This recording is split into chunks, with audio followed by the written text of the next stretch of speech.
Carl Yastrzemski, Baseball Hall of Fame, 3,419 career hits. Number 9 all time. But did you know that he was number 2 all time in games played? 3,308. Ken on here, Vista, California. I'm looking at Tuesday, September the 9th, 2025. Talking baseball, baseball history, players from the past. Little hobby of mine. I'm retired. 1 or 2 videos a day, sometimes 3 a day. Looking at baseball players of the past, commenting on their career accomplishments.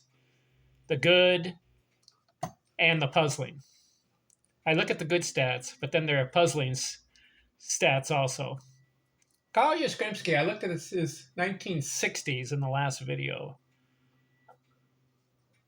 He had in 9 years, only 1 season, 100 runs scored. He had another one, 99, so he was close. But that should have been more. He was playing just about every day. Should have had more 100 run scored seasons in his first 9 years. Only had 1. His high in hits was 180 or 191. He had another season, 189. The 189 hit season. That was his triple crown year, 1967. Had 112 runs scored. He leads the league in homers, RBIs, and batting average. The triple crown, way to go, Carl. 44 homers, 121 RBIs, and 326 batting average.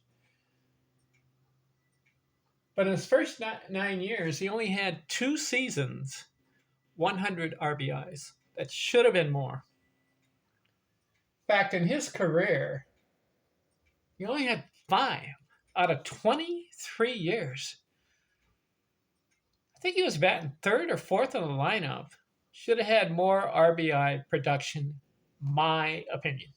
All right, so also in his first 9 years, he had 4 seasons. 1, 2, 3, 4.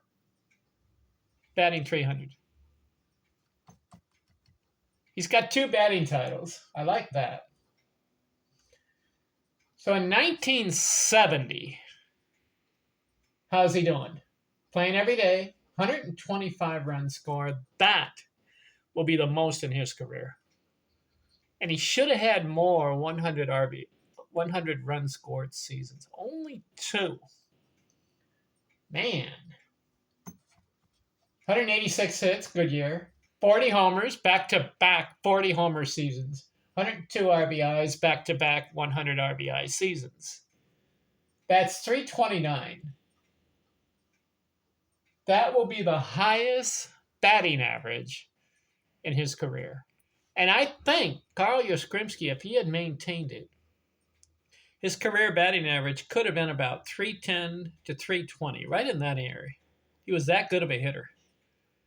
But he ended up 285. Why? We'll look at it. He goes 335 total bases. So a good year, 1970, but it's not his best. His best was 1967, Triple Crown year. 1971, he's 31 years old, playing just about every day. 129 hits, only 15 home runs. What happened? He hit 40 back-to-back. Now he goes down to 15. Could have been injured, but he played 148 games. Batted .254. Yikes, that hurts. Up to this point, I think he was 300 or better. But the .254 will hurt it, your career batting average. 1972, 125 games, so he missed about 37. 264 average, 12 homers. So his home run production is falling off. 1973, 152 games, 160 hits, 296, brought up his batting average. Not quite 300. 1974, he does bat 300, and it'll be the last time in his career. 155 hits, 15 homers, 301 average. So up to this point, 9, 10, 11, 12, 13. His 14th season in the league, he has 1, 2, 3, 4, 5, 6 300 batting average seasons. Remember, I'll count it again to be sure. I want to be accurate. 1, 2, 3, 4, 5, 6 seasons out of 23, 300 or better, as high as 329.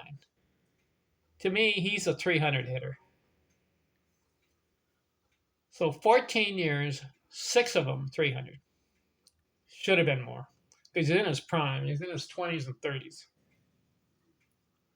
From here on out, 1974 to 1983, he does not bat 300 again. And that is what hurt his career batting average. He ends up 285. A guy who has 3,419 hits, 285 career. Of course, he played so many games, so many at bats. So I understand the average will come down, but I would have liked to have seen him maintain 300 or better. Now you're going to come back at me and say, hey, if you're playing, extending your career into your 40s, he played till 43. Your career batting average is going to be affected. I agree. But you know that other players didn't let it affect them. Ty Cobb, 366 career batting average. And he went 23 straight seasons, 300. And toward the end of his career, the second to the last of his career, he batted 357. And then his last season, he's in his 40s, batted 323. So it's possible as a 40-year-old to bat 300. Of course, how many games you play for the season does take it does become a factor. Tony Gwynn, 19 seasons in a row, 300. And he finished his career 300. But looking at his career, toward the end, he didn't play as much games. But he maintained 300. Carl Yastrzemski, the second half of his career, could not maintain that 300 batting average. So in 1975, he bats 269. 1976, 267. But what was interesting about 1976? 102 RBIs. I like that. 21 homers. And in 1977, he goes back-to-back 100 RBI seasons. Gets 165 hits. Bats 296, though. So he ends up with 5 100 RBI seasons. 1977, he scored 99 runs. That's the second time 99. So he could have had 4 or 5, but to me, it should have been 10 or 12 100 runs scored seasons. 1978, 277 average. 1979, 270 at 21 homers. 1980. This is where he starts not to play as much. 105 games, 275 average. 1981, he's 41 years old. 91 games, 246. That hurt. That would be the lowest batting average of his career, 1981. 1982, he bats 275.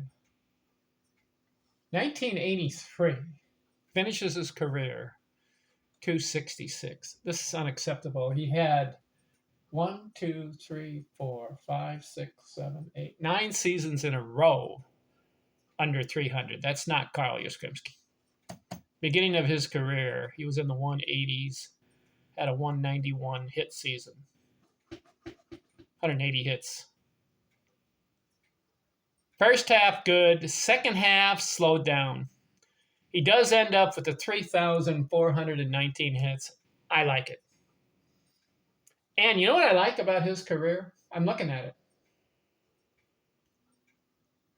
He went 20 straight seasons, 100 or more games played. Then he had a 91 game season, 1981. I think the strike happened, right? There was some kind of strike going on, 1981. I think there was. But then he finished his career in 1982 and 83 playing over 100 games. He went 22 seasons out of 23, 100 games played.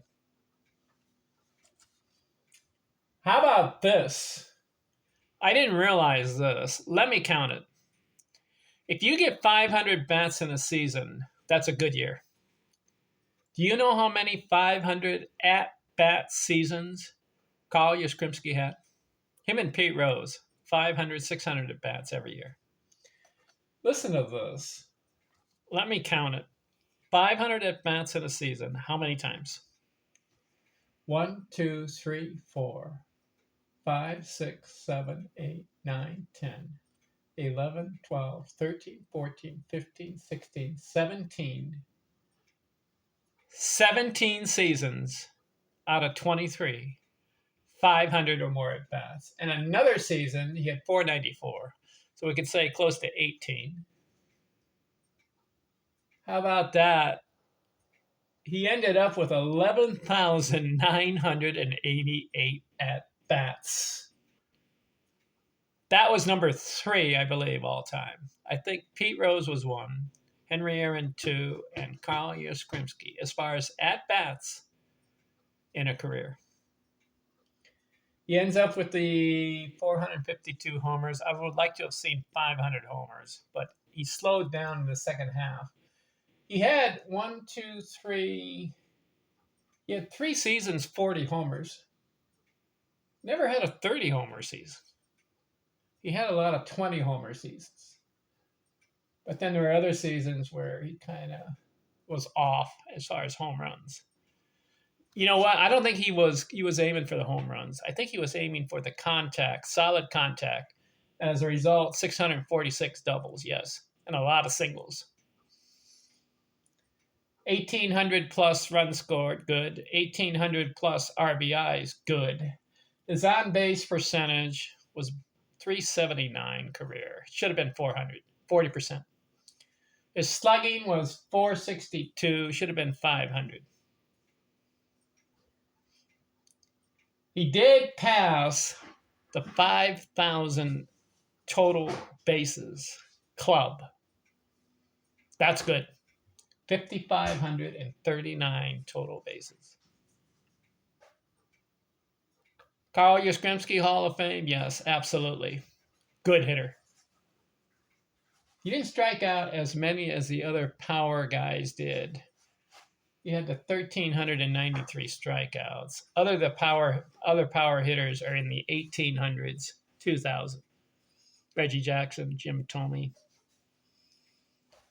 Some of those guys, too many strikeouts. Mickey Mantle had too many strikeouts in 18 years. Mickey Mantle had more strikeouts in 18 years than Carl Yastrzemski did in 23 years. Did you know that?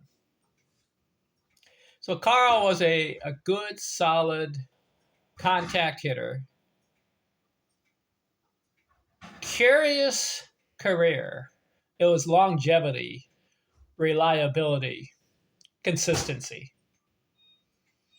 I would like to have seen more 300 batting average seasons, more 100 RBI seasons, and more 100 runs scored seasons. I would have liked to have seen that. He did get 3 batting titles and had a triple crown on his resume. How many guys have a triple crown? Got to give him credit for that. All right, we're done with Carl Yastrzemski. Who's next? Who should I look at next? I mean, there's a ton of guys I need to look at. Going down the list here. How about this guy? Baseball Hall of Fame. Let's look at his career, okay? He ended up, I'll click on him. Yes, he ended up 3,023 hits. I like that. What's his name? Lou Brock. Let's look at him. He made the Baseball Hall of Fame. 3,000 hits.